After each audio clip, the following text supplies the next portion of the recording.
Gia Makul on Twitter says men don't have commitment issues. They maintain the same friends, barbershop, football team, clothes, and preferences from their youth. It's just you they have a problem with. There's some truth to this. It depends on the context. What I want to say on this is that marriage is for the benefit of the woman, almost entirely. Yes. At least historically. It may be a little different now, but not much. Because men are more capable, theoretically, of going to multiple places to multiple women. Men can take actions which will spawn children multiple times per night. Women can do it once, roughly a year, roughly. So men are much more capable of going between different women and siring children and enjoying themselves with multiple different women, whereas women are on the opposite, on the end of that scale. Making a man commit to a single woman historically is in the woman's interest and less so in the man's, but obviously still ultimately in the man's interest. And so in that sense, men are less willing to commit to women than women are to men somewhat. But then there's also the women selecting for men and having high standards thing. It's the women, I think, who are the big problem. It's like this woman says, it's you they have a problem with. You're a thought. I watch all these. I made a video about it quite recently, where my last video was about this. About these women being like, I need a guy. I'm a big fat land whale, and I need a man who makes $300,000 a year. He's got to sweep me off my feet. He's got to put a ring on it like immediately, but not too soon because then that would be creepy. And he's got to be super hot and in great shape. And I can just be a fat land whale and I'm not going to do anything. Sorry, Sweaty, you're not 6'6", even though I'm 6'6" horizontally. Right, but it's like he's got to be the standards of women. It's insane. And social media has caused this, where women just have these incomprehensible standards for men. That's partly the truth, yeah. They think the fucking female infinite feedback loop of compliments is very real. I say that as someone who went to an all-girls school for most of my life and also lived with 7 other women. It's that that's a good way of putting it. Motch, that's a really good way of putting it. It's the infinite female compliment loop. When in my last video, I looked into that. Is that there was some research I read that said something like 60% of men have never received a compliment from someone that wasn't in their family. Yeah, I can believe that. I've never received a compliment about anything. And the opposite end of the scale, women will complain that they receive too many compliments. Yeah. We are a gender bifurcated species, but not this much. This is unhealthy. Yeah.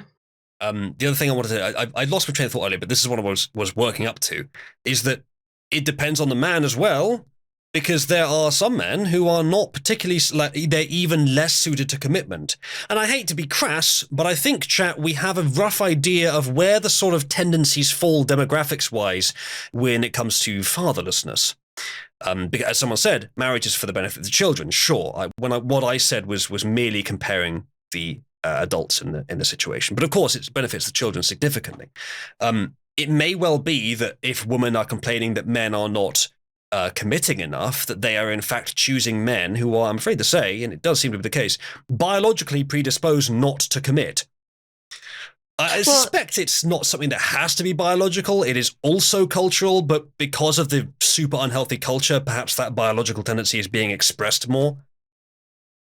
Maybe. So there's something called major histocompatibility complex. And this is what I think actually a lot of the issue is that major histocompatibility complex is the closest thing that we know that exists to human pheromones, right? Okay. Humans don't have pheromones, but we have this thing called I always get the acronym wrong. Major MHC. I always want to say MCH for some reason, but MHC, which is that it can be inducted olfactorily,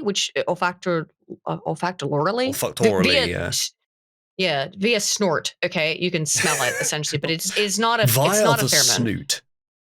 Via the snoot, right? Mm-hmm. And what it is that essentially you can tell, but it's also visual.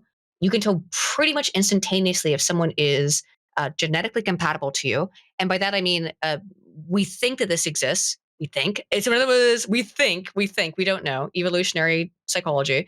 We think that it exists to choose a maximally distinct genetic partner, right? But also, what we found is that women who are taking hormonal birth control, their major histocompatibility complex detection system gets thrown completely out of whack.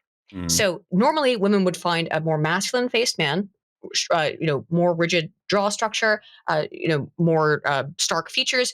That's a more muscular body. These are attractive features. Women who are taking hormonal birth control are stuck in a perpetual luteal phase of their cycle. It tricks the body into thinking that it's constantly pregnant.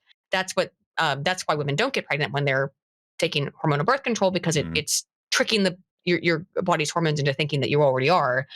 And the women whose bodies think that they're pregnant are find more feminine faced men more attractive, because they're looking for a nurturer, they're looking for a provider. That's where I go into that bisexuality stuff, as I mentioned earlier. And they're looking for a provider. They're not looking for a masculine Chad to fill her up. You know what I mean? Right?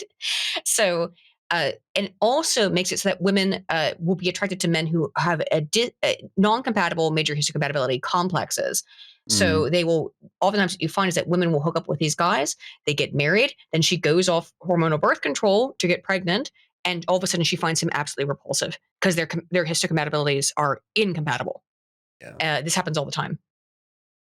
I think that's that hormonal birth control is probably the biggest reason for so much of the problems we see with in dating and marriage and human sexual relationships in the West. The only solace we can take really from all of these problems with dating and genetics, many of which may have been engineered, by the way, the best solace we can take is that whilst it will lead to less people being born, most likely, it is also a selection mechanism for those that don't abide by these crazy, unhealthy policies and ideals.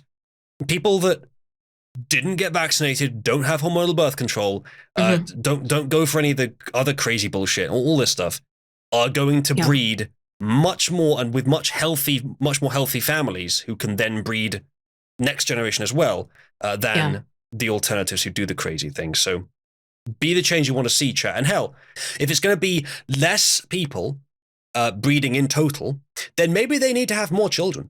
Yeah. Talk to your female about it, but depends what they're up for. Talk to your female. I think the worst part about the hormonal birth control stuff is that it's given to women for almost everything. Do you have headaches? Take birth control. Do you have cramps? Take birth control. Are you stressed out? Do you have anxiety? Take birth control. It's given to women for almost everything. And so the statistics which is an are a little bit argument for it being engineered as well. I think it is engineered. There's clearly a reason why, and that it's not every, but almost all women at some point in their lives are told to take HBC for some reason or another. Even I got recommended it when I was like fucking 17, I think. Oh, there was 13. No reason to. They were just like, yeah. Yep. I was 13, and they told me to take it for a serious disease that I had. And rather than treat my disease or actually look into the disease that I had, just take HBC. You've told us that story before. It's quite horrible. I know. Given how Chad I am, we don't it's know lucky what's that wrong Motch with you. didn't Just go on take birth control and hope for the best. Given that I do fill out, as you said, the sort of like masculine features, and I'm ultra Chad, it is lucky that Motch didn't get the HBC. And I shall hear no disagreement. You can recover from it. You can recover from it. Like once you're off it, like 3 months to get all of your system. All your stuff will go back to normal again. You're fine. But so it is insane. Yeah, for the two women listening, do not HBC.